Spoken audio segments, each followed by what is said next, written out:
કે જોગી આજે કોર્ટમાં હતો અને એક નાનકડી દીકરીની વ્યથા સાંભળી, એનું દર્દ સાંભળ્યું.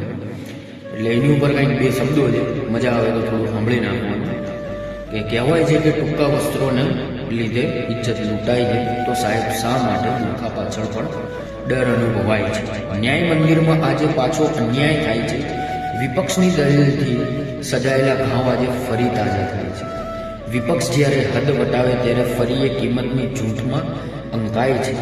આક્ષેપો પાછા નિર્દોષ પરત થાય છે અને દોષી સાથે તો માત્ર ને માત્ર રૂપિયાની રમત રમે છે. સમાજમાં કવિએ અપવિત્ર કરે છે અને એ પાપી હજી સમાજમાં ખુલ્લા ફરે છે. મા બાપની હસતી મુસ્કાન આજે આંસુઓના સહારે રડે છે, જ્યારે પોતાના જ સગાઓ એને ધિક્કારે છે. એકલી હવે એ આપઘાતનું વિચારે છે, ત્યારે એની જિંદગીની જૂની યાદો ફરી આજે કોર્ટમાં તાજા થાય છે.